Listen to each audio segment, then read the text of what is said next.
Hello, everybody. Welcome. Glad you could all make it. So we're all here tonight for the Monterey Peninsula Water Management District Division 3 Candidates Forum. And thank you so much. The league has been fantastic in putting these forums together for us. We really do appreciate it. So good evening. My name is Allison Kerr, and I do represent the League of Women Voters of Monterey County. This forum is being sponsored by New Monterey Neighborhood Association, and you've just met Tom Reeves and the Old Town Neighborhood Association. The league will be conducting this evening's forum for candidates running for the Monterey Peninsula Water Management District, Division 3, Kevin Dayton and Rebecca Lindor. Members in the audience have the opportunity to submit questions. How will the evening proceed? We are using the League of Women Voters format. Please hold all applause until the forum is over. No doubt some of you are here in support of one of the candidates, and if you applaud each as they speak, we will have less time for the questions. Also, please hold any groans or incredulity. The league will maintain a respectful tone to the evening. At the end of the forum, we can give the candidates a rousing round of applause. The candidates have agreed to the following rules in order to ensure balanced and equal time for them and to maximize the number of questions from the audience. 1. The order of speaking and seating was established by random drawing. The order of speaking will rotate. The candidate who speaks first with an opening statement will speak last at the closing. The opening statements are 2 minutes each. I will then pose the written questions from the audience to the candidates. They will take turns answering first, and each answer will be no longer than 90 seconds. When I stop the questions, each candidate will then have 2 minutes for a closing statement. The candidate who went first to open will go last to close. The league has provided a timer to ensure that responses stay within the set time limit. The timer this evening is Kay Klein. She has signs to warn the speakers of 30 seconds, 15 seconds to go, and stop. Kay, can you hold one up? The stop sign, there we go. So the candidates may finish the sentence they are on once she puts up the stop sign. Now, about your written questions.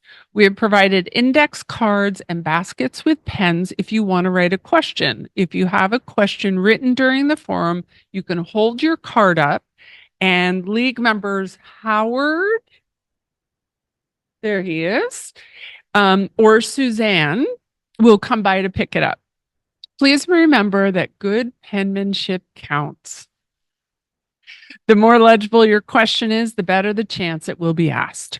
Second, questions must be applicable to the duties of the office the candidates seek and not some other branch of government.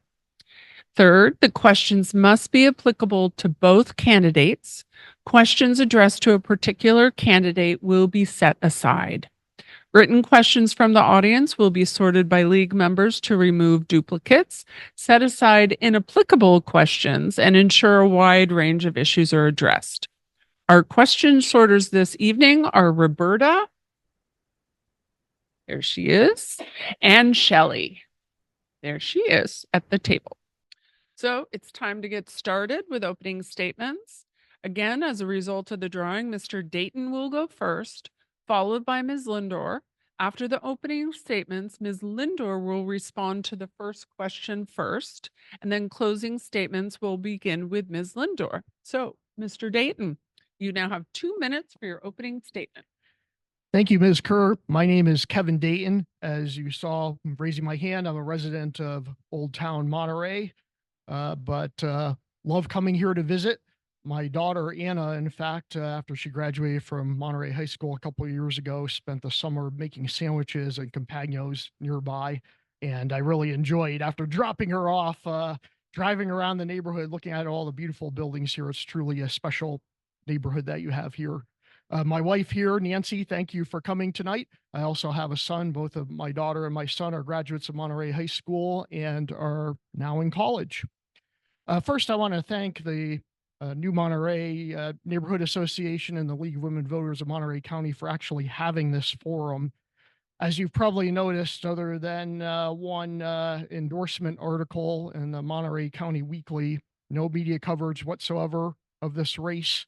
I have to say, as I go around talking to people, a lot of people don't even know that the water board is an elected position, and there's a lot of confusion about what it is. So I think you're doing a great job here for democracy. It's sad to find that you have something as important as a water board, and really there's no public attention doing it. What is my purpose of running for water board? My purpose is to have a sufficient supply of water for all present and future needs, like it says in the statute that established the water district in the first place. I think it's just outrageous that for many years, projects and bathrooms can't even be put in because of the issue of water. It's totally unacceptable. And to me, I look at it and I say, this is a community problem that's dragged on for decades. And for whatever reason, nobody wants to do anything about it in a way that's substantial. I created a list of 50 ways to get your water that I put on the website. I said, sure, there are ways to get your water here. It's not all that difficult. You've just got to go forward with it and find the money for it. Thank you. Ms. Lindor. Thank you so much. Again, thanks to the League of Women Voters, Allison, Mr. Dayton. It's good to be here with all of you. My name is Rebecca Lindor, and I moved here to Monterey in 2009, right at the end of that really bad drought season that we had. We were all instructed to conserve water, and so we did. We flushed our toilets less. We turned off our faucets when we were brushing our teeth. We took shorter showers. And when it was all over, our water rates went up. I moved to New Monterey in 2021. And in the last 3 years, I've watched my water rates go up 153%. I haven't changed my water consumption, but the profit margins for CalAm have been maintained through my water rates. There was a comprehensive study done by Food and Watch in 2017 that showed that Monterey Peninsula has the highest water rates in the nation. Why is that? Because the water is owned by a private for-profit company. In January 2023, I was appointed to the Citizens Ordinance 152 panel, where I got to watch and observe and participate in the financial issues surrounding the Water Management District. In December 2023, a lawsuit was filed asking for eminent domain. And as of August, Judge Vallarta has tentatively ruled favorably in favor of the Water Management District. I believe the only way to bring our costs down is through a local special district owned water system. When I was asked to run for this position, I did my research. I volunteered at Monterey Bay Aquarium, and I know the importance of water in our community. Thank you. All right. So our first question is again from Ms. Lindor. Do you believe MPWMD can run our water system? What would MPWMD need to do that it does not already do if it buys CalAm? It's a very good question.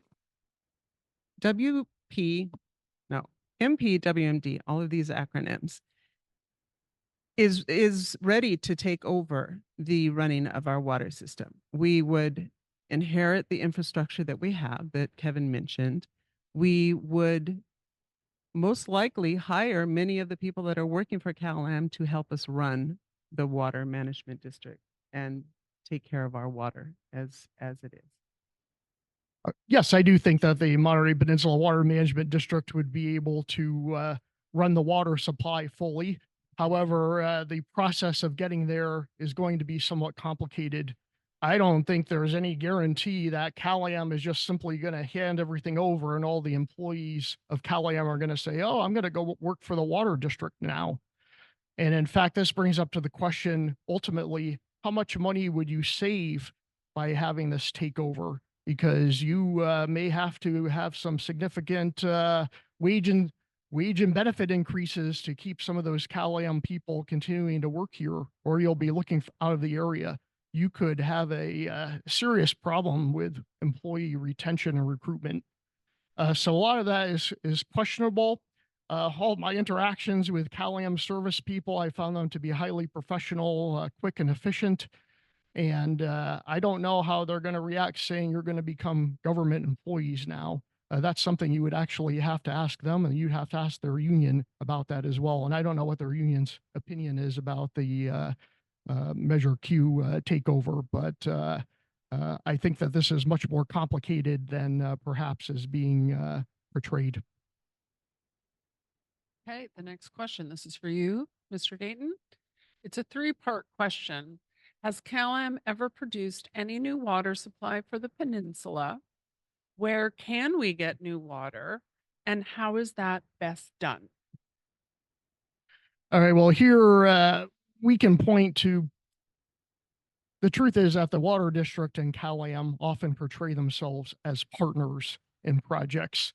And I think it's unfair when we sometimes say, oh, aquifer storage and recovery, which I think is great. Oh, that's a project of the water district, or that's a project of Cal-Am. They have agreements with each other to do this. You've got the Sand City desalination plant that's also has agreements between the city of Sand City and Cal-Am as well. These are two areas where new water supply has come from in recent years.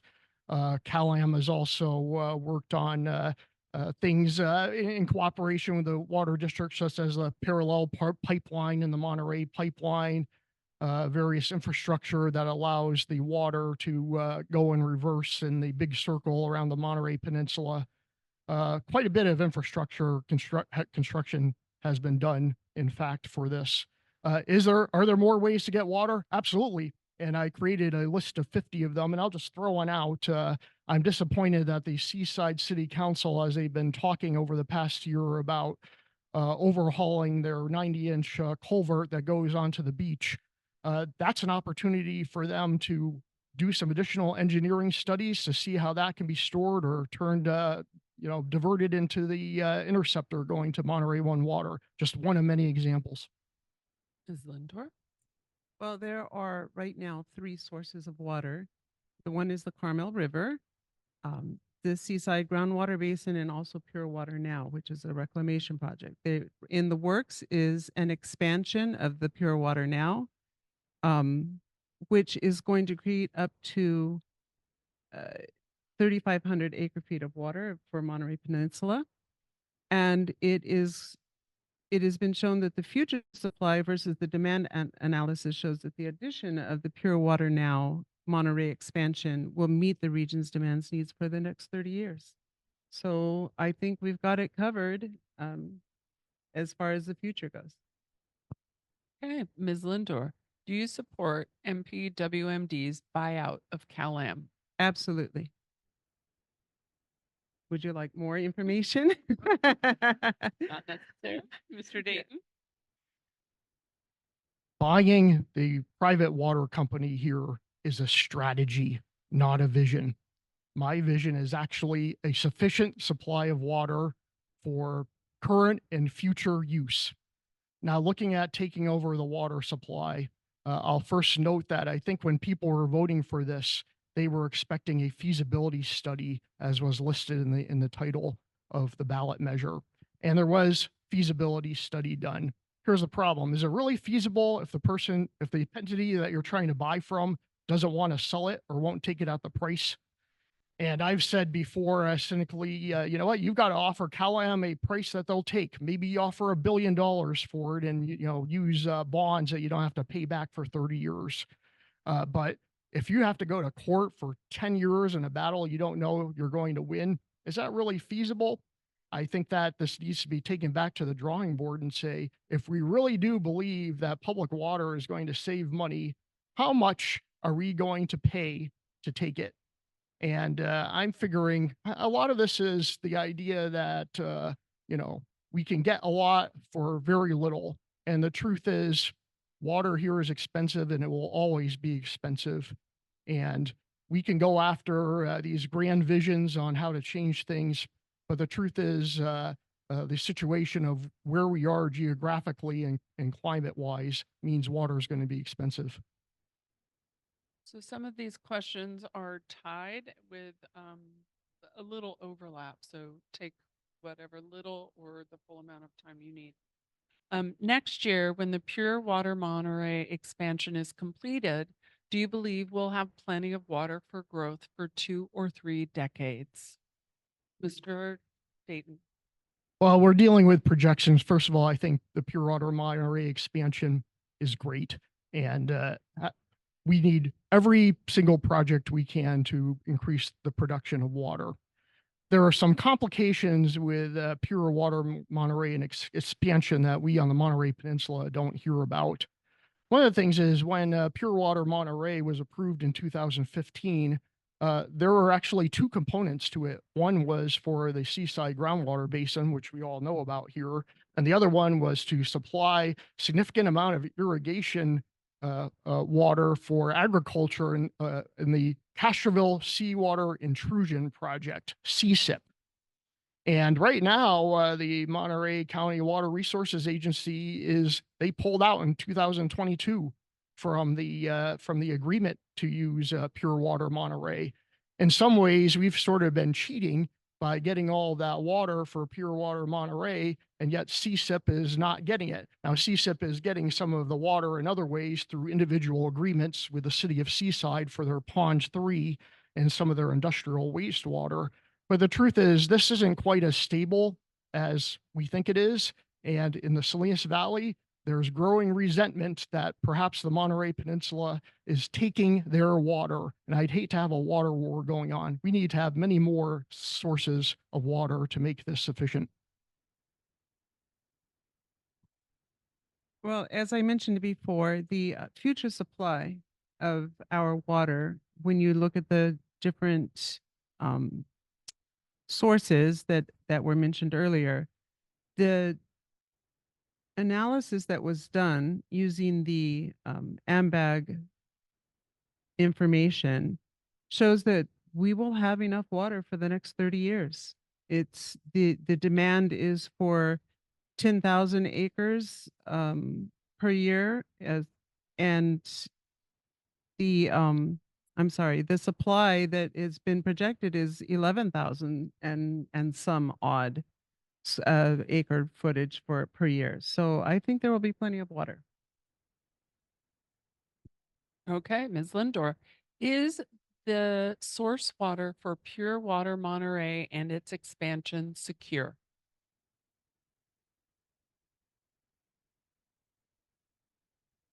Yes.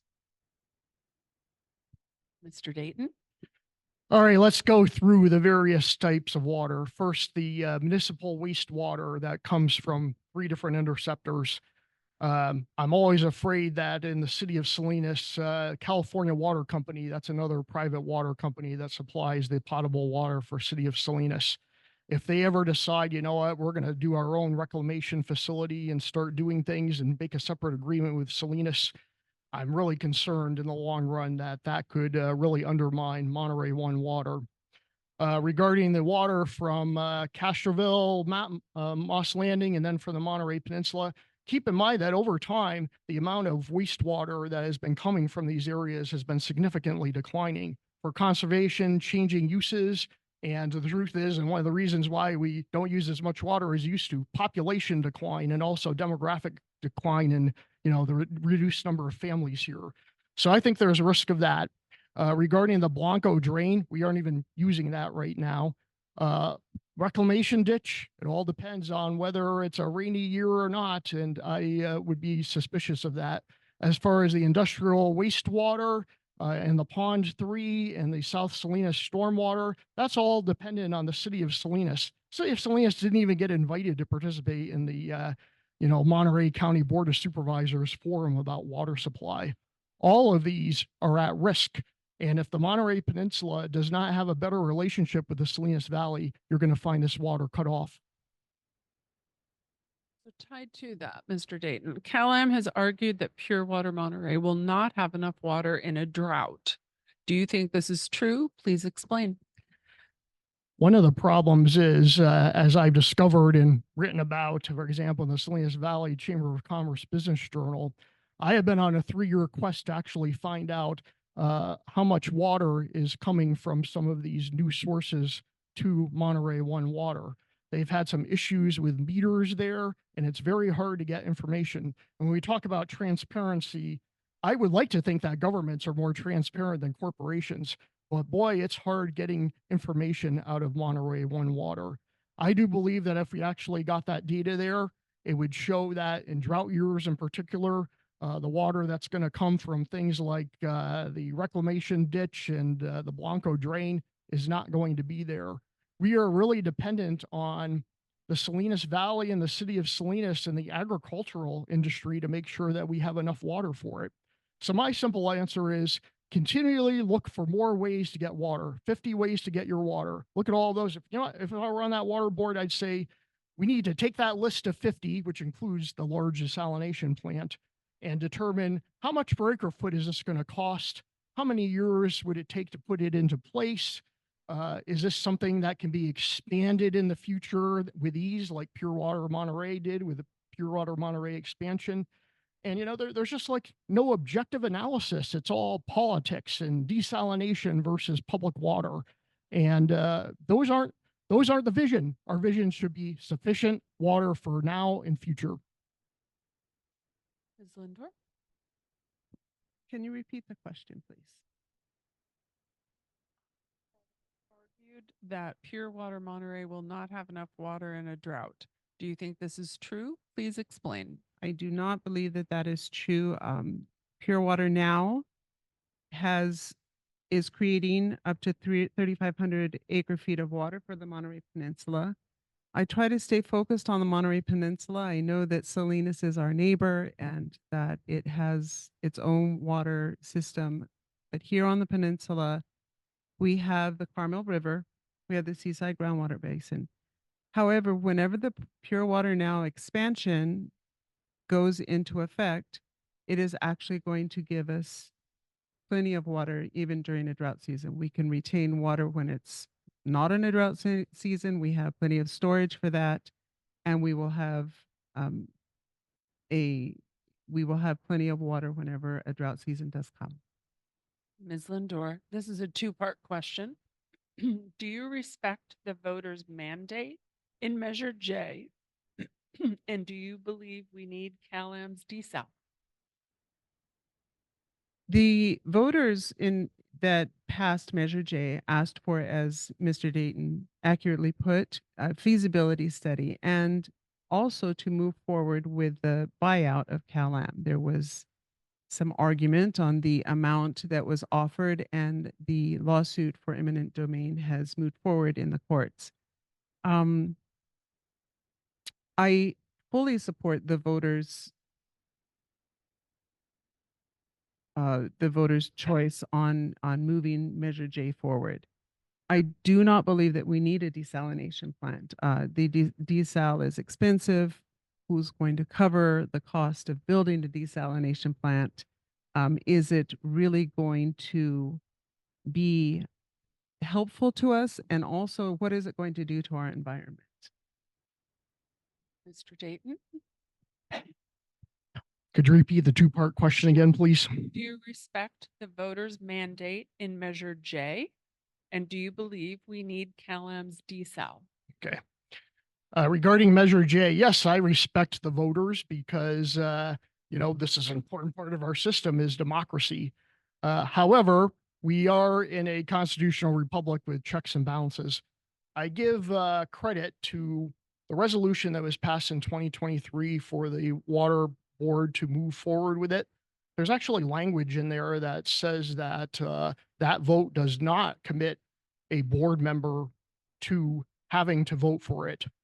And, once again, I say, if my goal is sufficient supply of water, I'm going to look at all the different strategies. I don't regard public control of water as an end in itself. And most of those findings that were in that resolution, there were 83 of them. I said, wait a minute, a lot of these things that they're accusing CalAM of, governments have the same problem. It's hard for governments to be, efficient and, save money and, keep the costs down on things.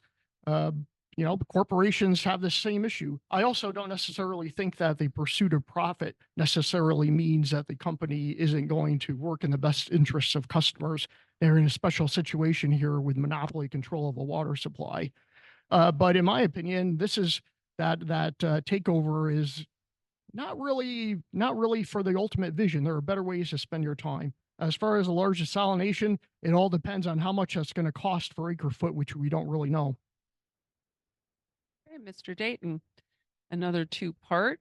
What do you see as key advantages and disadvantages of public water versus private water? And what are your feelings about making water a public utility? The advantage for government, I know as somebody who interacts with government all the time, it's often easier to get records and data from government than it is from a private corporation. You can always do a public records act request and things like that. However, I also know from dealing with governments that sometimes they don't give you the information or they hide it. And to tell you the truth, you try to connect all the dots for water supply in Monterey County. The difficulty, as I mentioned before, we're getting that data from Monterey One Water is a big problem, and that's a government agency. Regarding the other advantages, I'd say yes. You know what? Theoretically, if you don't have profit, you can just chop that right off the top and say, well, that saves you money right there. But to take that line and say everything should be controlled by the governments, if we didn't have any profit, things would be great for us. I don't really believe that. And what was this? What was the second half again? What are your feelings about making water a public utility? You know what? If I thought that having it as a public utility, if we could do it easily and we had a price that Cal-Am would be willing to buy it at, seriously consider it. But once again, I'm not sure that, going in there and trying to take it through 10 years of litigation, you could lose on it. Is that really the bottom line in terms of getting a sufficient supply of water? It's really a strategy.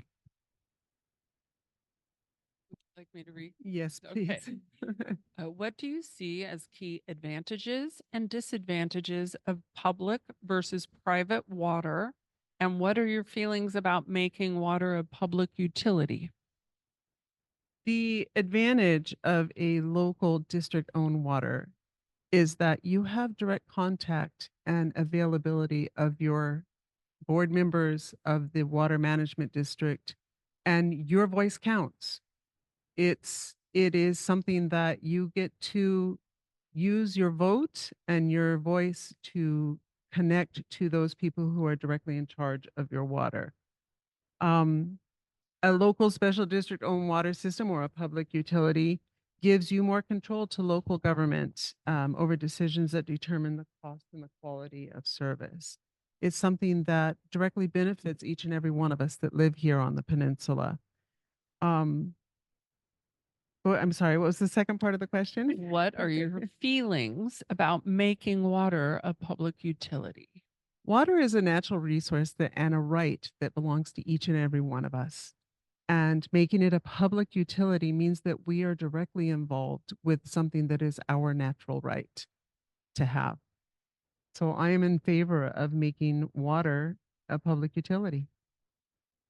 Okay, Ms. Lindor, what impact do you believe SVGMA will have on PWM? Well, ABC. I believe those are acronyms for additional surcharges on our water bill. No, they're not. I see share. Yeah, please explain me what these are. SVGMA is Salinas Valley Groundwater Agencies. And what impact do you believe they will have on pure water Monterey? I don't know. To be honest, I don't know. I have focused on pure water now, the Carmel River and the Seaside Groundwater Basin, and the things that impact Monterey Peninsula and this specific division. I'm sure Mr. Dayton has done plenty of studies and knows the connection between the two. I do not. Mr. Dayton?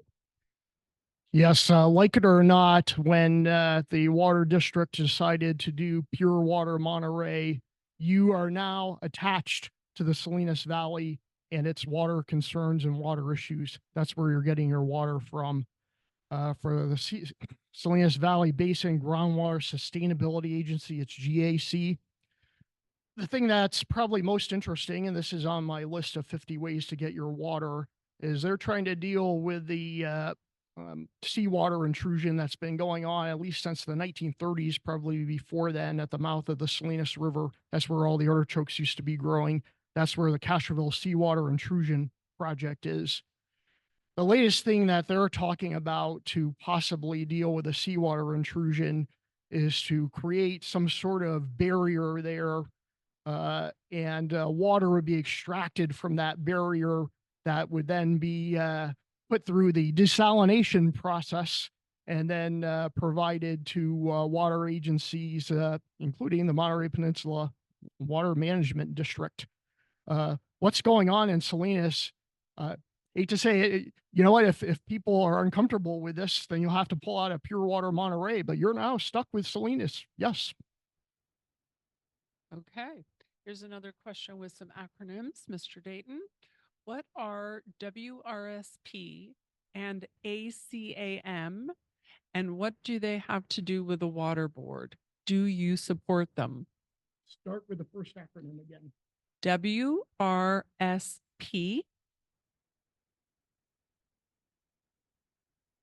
This is a trick question.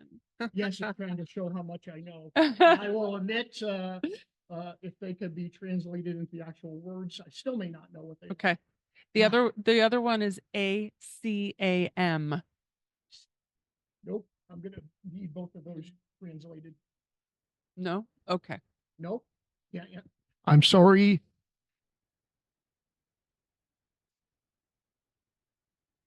Yes.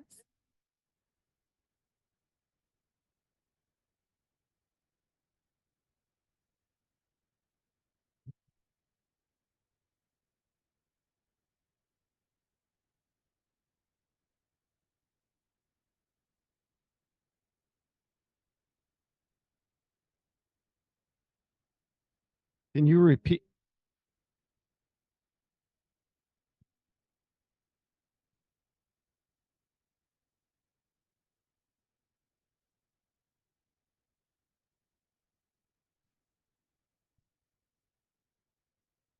Can-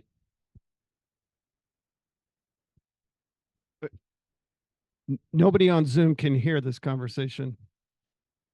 So are we going to take the question though, or? Yeah, I think okay. so. All right. Yeah. Here. Somebody asked it. Let's provide some. Actually, WRSP stands for Water Revenue Sustainability Plan, and it's the replacement for the old RAM charges that have been on our bills for about 15 years and have cost us close to $100 million for water we never used so far.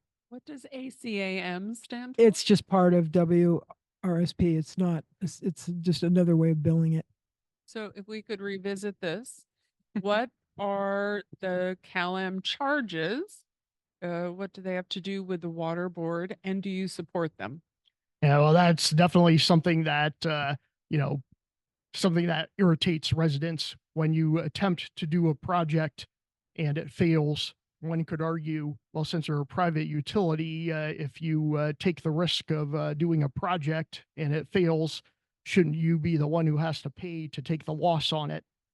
And this becomes difficult when you have, once again, a monopoly situation. Because in some cases, why have the CalAm projects failed? Well, the CalAm projects fail because, for example, desalination plant, what year did they apply to build this current one? 2012. My personal feeling is it will probably still be dragging out 10 years from now because you can figure out all these different ways to do it.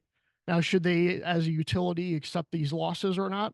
I don't know what that is. And I think, the Public Utilities Commission is going to have to decide. But it's possible that those regulations need to be refined somewhat to give private companies some more responsibility for, taking on these sort of things. But I also don't want to say, you know what, I don't want to. If you go through with this, then CalAm will never take the risk of increasing water supply. And my vision here is, remember, a sufficient supply of water for current and future needs. So I don't really want to pass something either that's going to say, okay, we'll never produce any more water again because there's too much risk. Thank you. Well, thank you for defining the acronyms, as we are all drowning in acronyms. The bottom line is that it maintains the profit margin for CalAm. That's the bottom line. It maintains the profit margin for CalAm at our expense. I don't think that that's right. I don't think that we did what we're supposed to do when we conserve water. That's what we did. And then we get punished for it. When CalAm does not get their expected profit, they raise our rates. They tack on these lovely acronyms that one person in the room knows what it means. And we take it because why? As Kevin said, it's a monopoly and this is who supplies our water. And therefore we have to pay it if you want to keep taking showers. Thank you, Ms. Linder. In light of Senate Bill 9, which allows owners of single-family lots to build up to 4 single-family dwellings, thus quadrupling density, and the imposition of regional housing needs analysis, or RENA, goals on local government by the state. How much water is enough water, and should that include this potentially explosive growth? There was a study done in 2022 by AMBAC, another one of those acronyms, and I actually looked this up, and it means the Association of Monterey Bay Area Government, and they did a regional growth forecast. Monterey Peninsula Water Management District took their projections and estimated the water needs based on those projections and actually increased the projection to show that we will have enough water for the next 30 years. Mr. Dayton? This comes to an underlying force behind all this discussion, which is the issue of growth.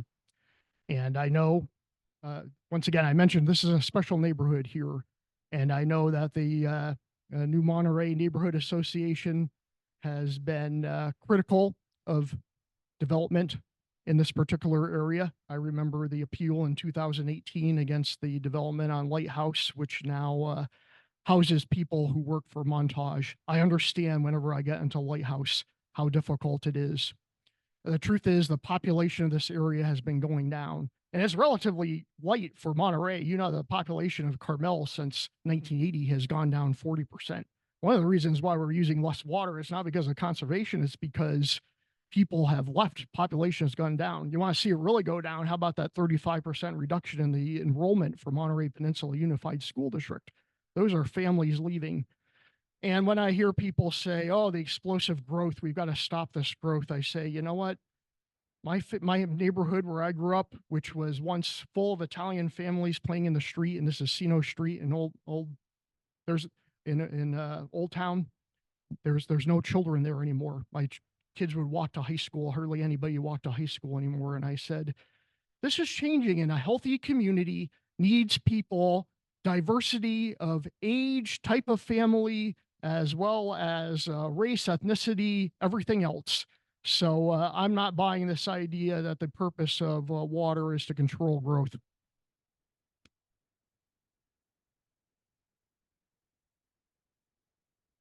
Okay. Mr. Dayton?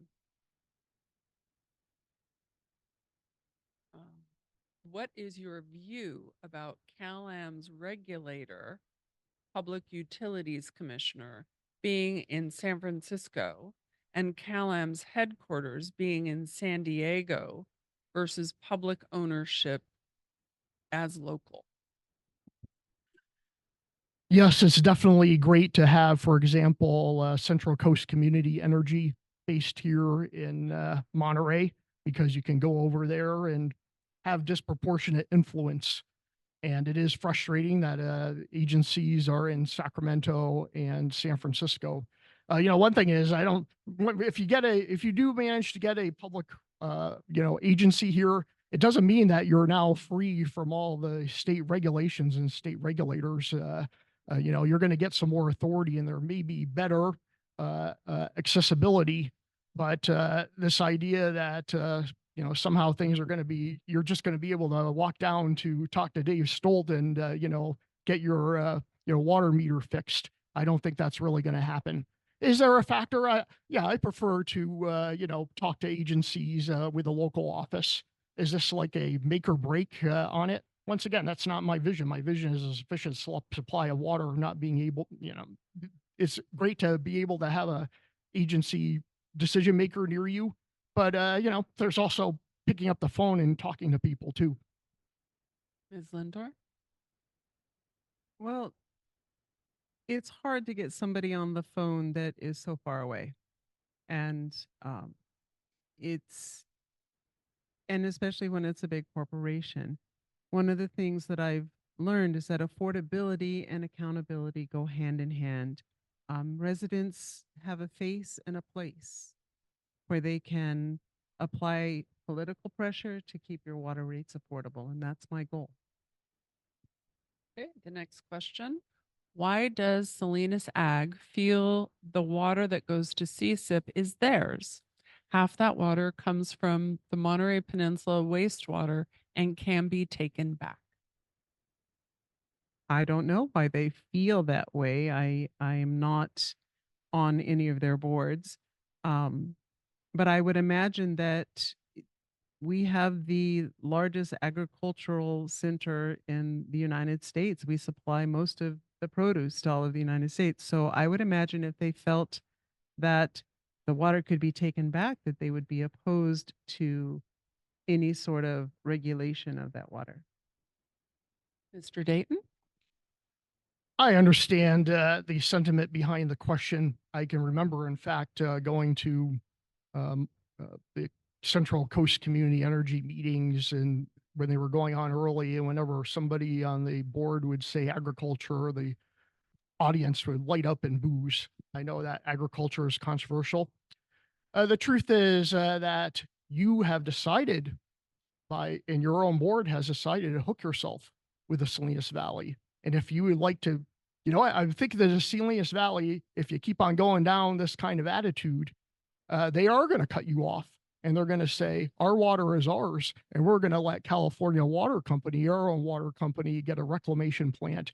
And you know what? We're not going to send our municipal wastewater to you anymore. You know what they say? They say 51% of all the municipal wastewater that goes to the regional treatment plant comes from us. And that's a majority of it. And, I think as a board member, I guess I'm going to have to tell the rest of the board, you know what, you got to change your attitude about Salinas Valley and agriculture, because I know from dealing with farmers over the years, you know what, they're slow to anger, but when you get them irked, they take action on it. And I hate to see this lettuce curtain attitude, because I have many friends and allies, and I think I'm respected on both sides of that lettuce curtain. You need to work with the Salinas Valley, not fight them. Mr. Dayton, why are 85% of California's water systems public municipally owned? I would have to look at the history of how those are developed, to be honest with you. And I have not read a book about how this goes on. And what is a government? It's a bunch of people getting together and say, we're going to work together in a organized, structured fashion to do something. How Caliam got to that, this goes into the whole nature of, who owns land for that matter. How did Caliam get it? They are a descendant of people who 100 years ago came down here. Someone would say they exploited the land. They took it from the Californios, who took it from the Indian tribes on it. The truth is, it's not really relevant. The truth is that Caliam has it now. And, if we want to have our own, We're either going to offer them a price that they're going to accept, or we're going to have to take it through them through the courts. So I don't think it's 85%, 50%. But, I'm focused here on, once again, what's the vision here is sufficient supply of water for current and future needs. Ms. Lind, Can you repeat the question, please? why are 85% of Californians' water systems public municipally owned? 50 out of 52 of the United States territories, this includes Puerto Rico and Washington, D.C., are publicly owned water utilities.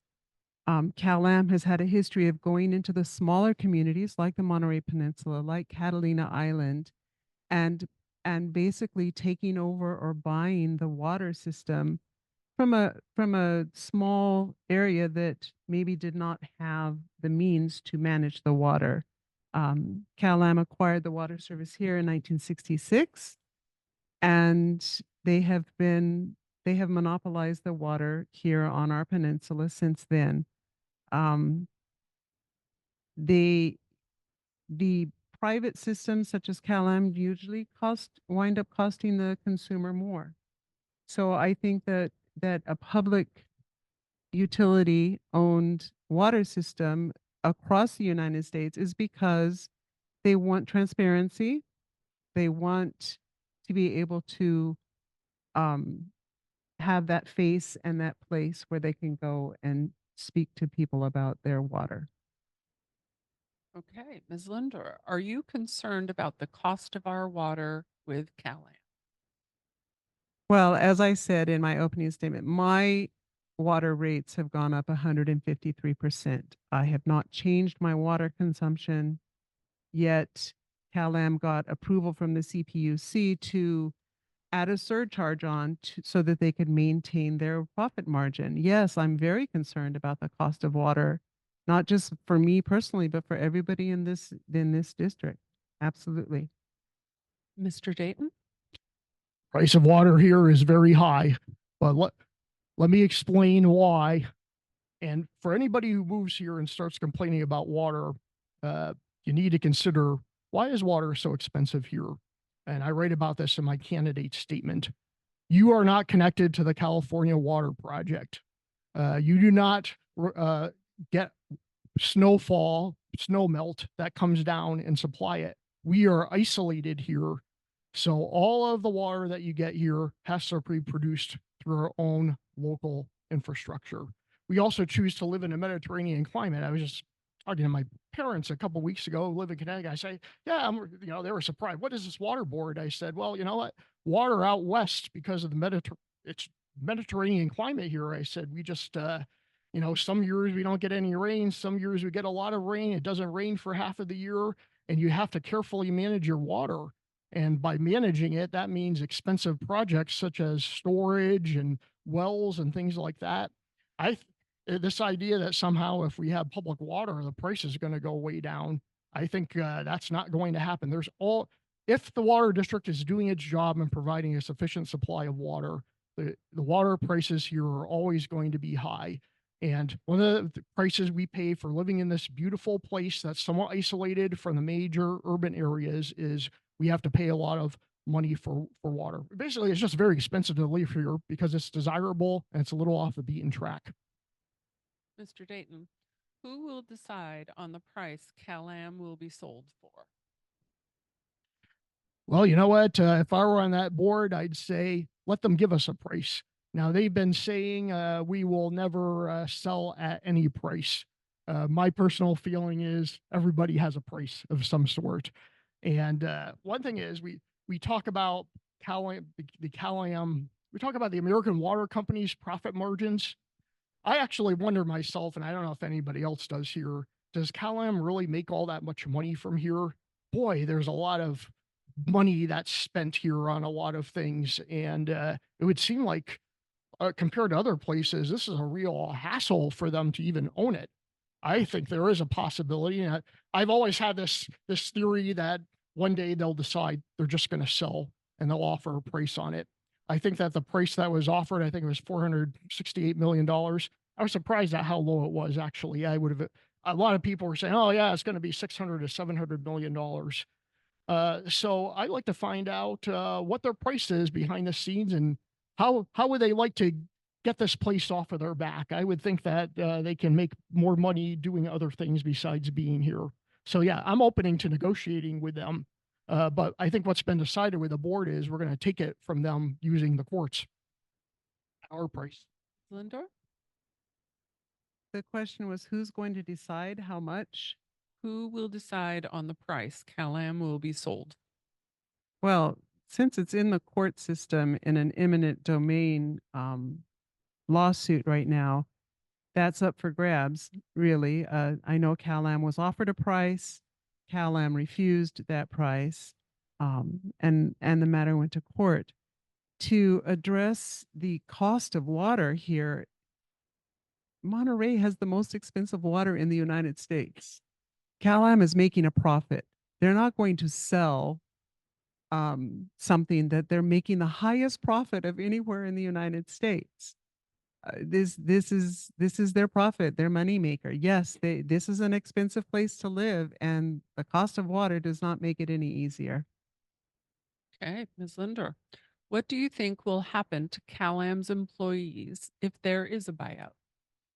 Well, I believe that the Monterey Peninsula Water Management District has a plan in place to actually offer some of them, maybe not all of them, and I'm sure not all of them will take the offer, a position in the management of the water. There's plenty of experts and skilled people in the CalAm system that will be able to just transition into the water management district. Mr. Dayton? I can't speak for what the employees would do. And one thing our district might want to do is to start talking to, you're going to have union agreements in place. What are the workers going to offer? What is the water district going to offer these workers to keep them? The workers are going to be in a great negotiating spot. I'd love to be their, union negotiator working with CalAm. I'll stick you for all you're worth, customers, because you need me. I think this is an area that people aren't thinking about, which is going to be very costly when it comes around to it, because these workers are going to have you over a barrel. And you know how difficult it is to recruit and retain employees here in the Monterey Peninsula with the cost of living and the lack of housing options, even for middle class and upper middle class people. We're walking into a danger here if you think that, oh, everybody is going to celebrate saying, I'm going to work for a government agency now, I'm just going to move over. This is going to take a lot of thought, and I think there is going to be a lot of complications that people aren't thinking about. Mr. Dayton, how will the buyout be finalized? Will the buyout raise our water bills? Well, that's a hard question to answer, because how long is it going to take when if these courts said, yes, we are going to take over the water supply, or are they going to impose various conditions on it? And then exactly how this transfer will occur. I just mentioned the issue of the workforce, which is a huge one. I think that the one group that's going to be making a lot of money off of that is the lawyers, because they're going to be spending a lot of time, trying to negotiate all of these terms and conditions. And what happens if, there's a impasse in the process? I don't really know. Once again, we're off track here. My vision is a sufficient supply of water for current and future needs. My vision isn't getting control of the water supply. Want me to repeat? Yes, please. How will the buyout be finalized? Does finalized or financed? Will the buyout raise our water bills? Two very different questions. The finalization of the buyout it's in the courts right now. How that's going to be finalized, it's either going to be a ruling in our favor of the water management district. It's going to be a long drawn out process on the finalization of the buyout of CalAm. How will it affect our water prices? Well, if you consider that uh, CalAm's goal is, and Mr. Dayton's goal is to have sufficient water for the future, one of those one of those ways is by building a desalination plant. Those don't come cheap. And who's going to pay for that? We are. So how is the water management district or the buyout going to be financed? It's going to be, the money is been earmarked, it's there, and we're ready to move forward. Actually, moderator, since that was what the intent of the question is, I wouldn't mind having another question saying, how do you think this would be financed? That's a good question. Okay, it says finalized. Okay, so I'm happy to ask that question. How will the buyout be financed? Ms. Lindor. Uh, I have not. I think Mr. Dayton asked the question to be repeated. I think I answered that already. I'll answer it. It's going to be by borrowing money, borrowing a lot of money from insurance companies, investment banks, and wealthy people who buy bonds. You're going to have a massive bond sale to pay off of this. And, you know, it all depends on how you're going to finance this. And, you know, I wouldn't be, you know, as a board member, what am I going to do? Am I going to say, well, you know what, my constituents are going to be very angry with me if I, you know, actually don't reduce their water rates because we have to start paying off bonds. I think there's going to be a temptation. I'm going to watch this very carefully, no matter where I am, is to say, well, we're going to do capital appreciation bonds or reverse revenue bonds, where we don't have to pay much now, and then you know, we'll sell the bonds at a discount, and then over time we'll, you know, pay. In the last year, we'll pay off the entire face value of the bond at once. So what we'll do is we'll pass off the cost of this to future generations. Now, of course, since you know since we don't have a lot of young people living here, I don't know what's going to happen in the long run for that, but it's sure not going to encourage families to be here. That's for sure. But yes, you're going to pay for it by borrowing money from rich people and paying it back with interest. Okay, Mr. Dayton, if you were to develop an 8-hour course on water for anyone from the public to attend, what 3 topics would you include? Well, I'm assuming by talking about water here, we would be talking about water within Monterey County. So I'll tell you what I would include. First, I would present a map. And boy, I wish this would happen. This is one of the things I continually request. And I actually asked this during the Monterey County Board of Supervisors meetings, water forums. I said, we need to have a map that shows where all the water comes from and where it goes. Secondly, data from each one of those sources to each destination, how much water is going from here to there. And you know what? Then we'll have all these issues regarding conversion of acre feet to million gallons per day and things like that.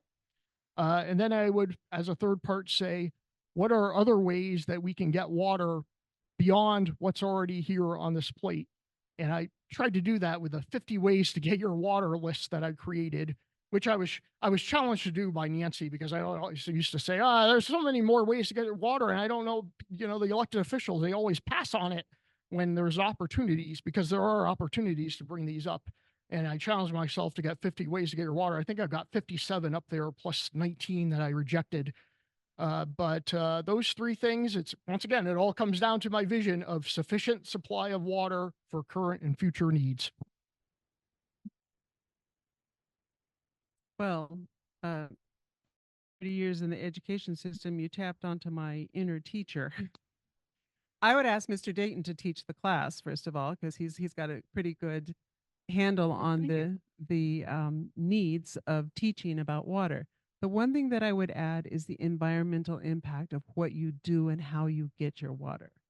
The Carmel River Basin is a good example of how the Water Management District has proved the environmental impact of pulling water out of the Carmel River.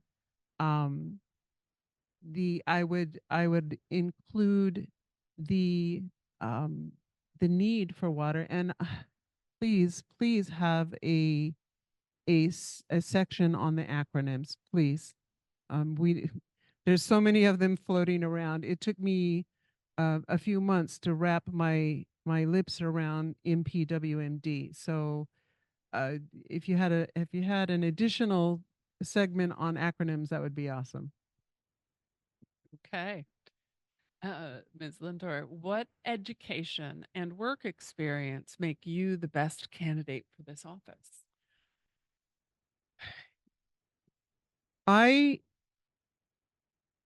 Well, let's start with education. I have my background is in psychology, so working with people is a skill that I've acquired through that.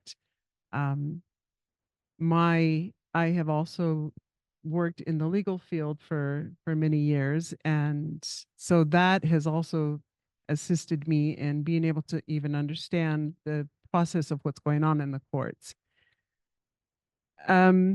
My background comes from 30 years in education. I also have been a shift captain at the Monterey Bay Aquarium and volunteered there for over 10 years. And that has connected me to my passion of conservation. And water and conservation go hand in hand. And I think that I have been prepared for this most of my life is to lead people in the moving forward with conserving our water, but also having affordable and being have an affordable and accountable source of that water.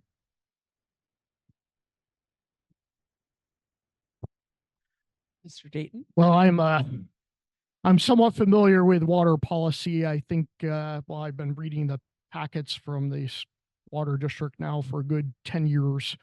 So I think I have a good command of the issues and could get right in there.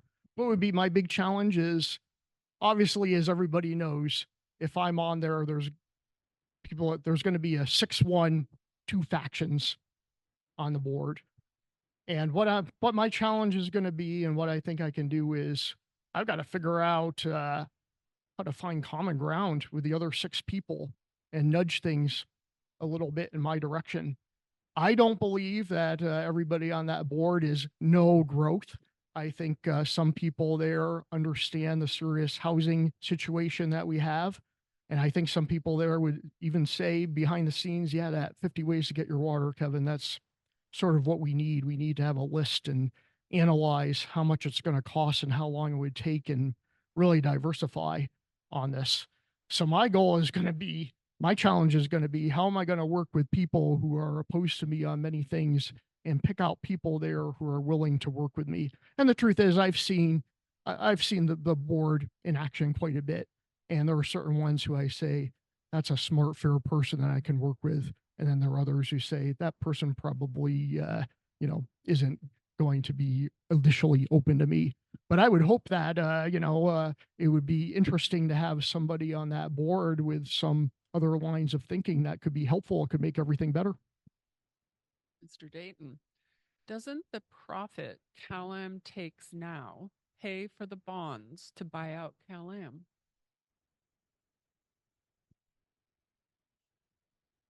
I don't know about the calculation for that. Once again, we're assuming here, and this was the assumption from the beginning, they made a list of all the expenses for the water district, and they said, there's the profit right there. Now, if we just take that off, we're going to save that amount of money. And that truly was how it was done. And there's a lot that comes into play there. One of the things that doesn't get mentioned much is, CalAm is something like 5th or 6th biggest property tax owner in the entire, district. So you're going to, once the government takes that all over, you're not going to have that tax revenue anymore. So whether or not the savings that come from the takeover of the water district can be used to pay off the bonds or the interest on the bonds, probably that's probably wishful thinking. It's possible that, there might be some savings there, but once again, it all depends on all these factors that we don't know about, such as where we're going to get the labor force. Ms. Lindor? Please repeat the question. Doesn't the profit CalAm takes now pay for the bonds to buy out CalAm?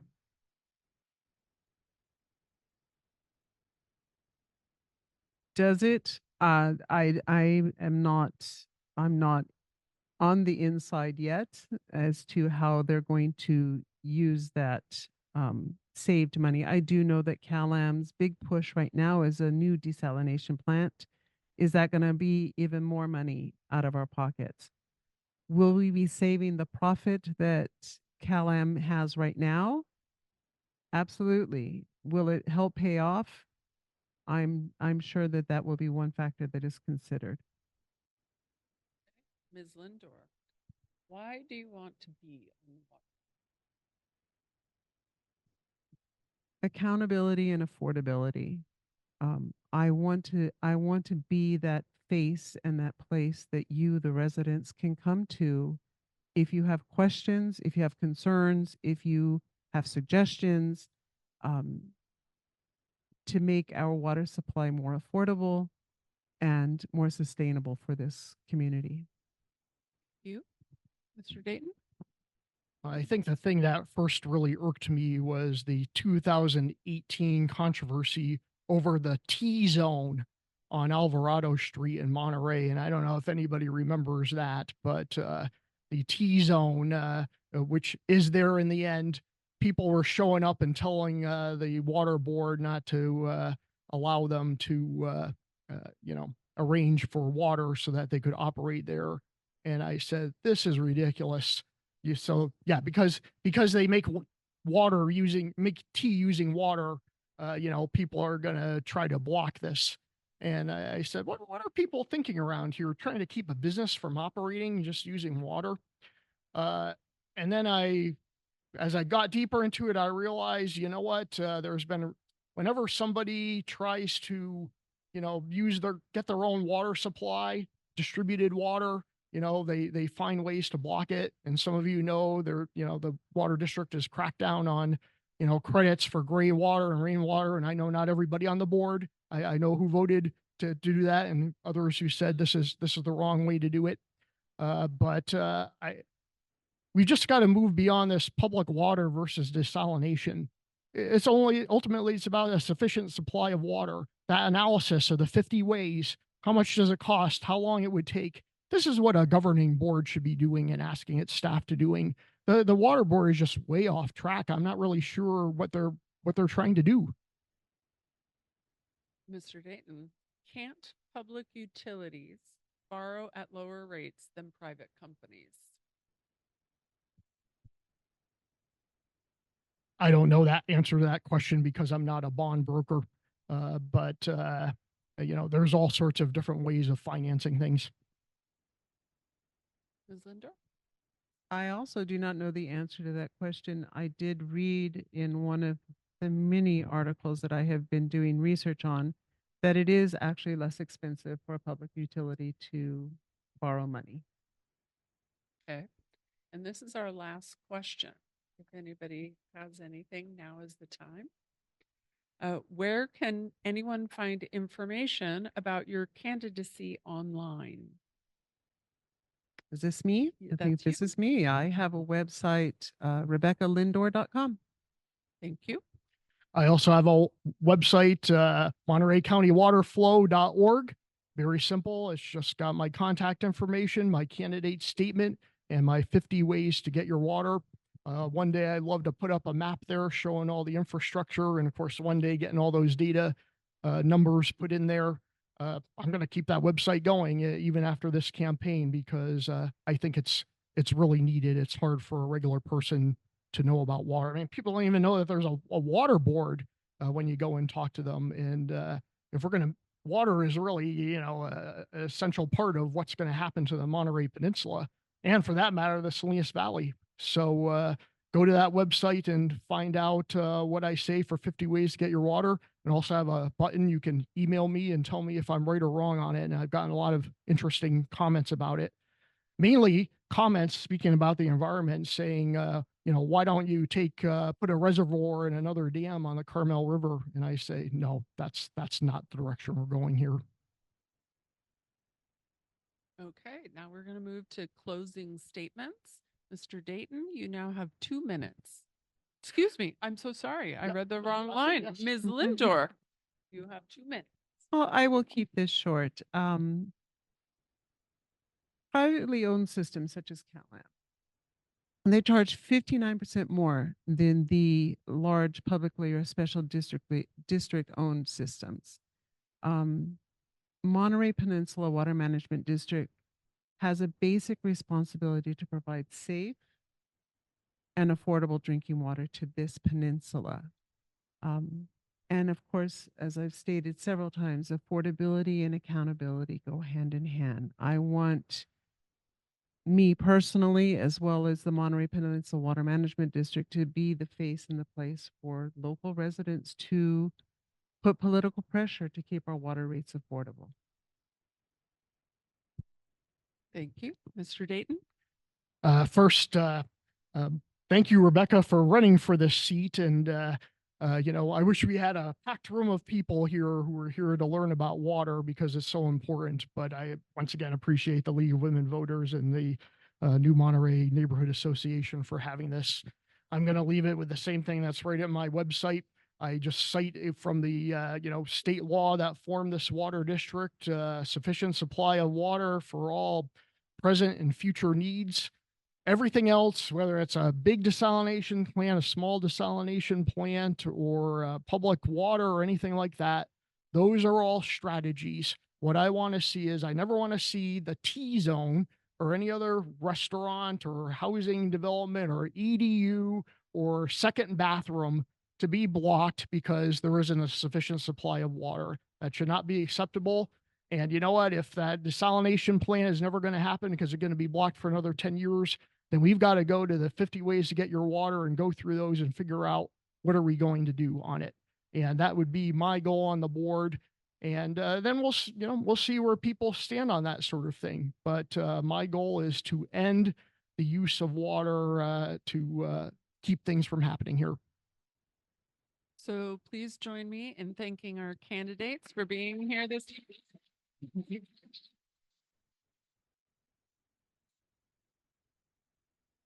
And thank you for all your questions and your attendance this evening. And before we break, I'd like to thank the League of Women Voters for managing this meeting, did another excellent job for us. I'd like to thank the candidates. And I'd especially like to thank the Old Town Neighborhood Association for co-hosting, helping to pay for 50% of the cost of the room rental. So thank you very much, Gary and Nancy both, and the whole neighborhood association. Really do appreciate that.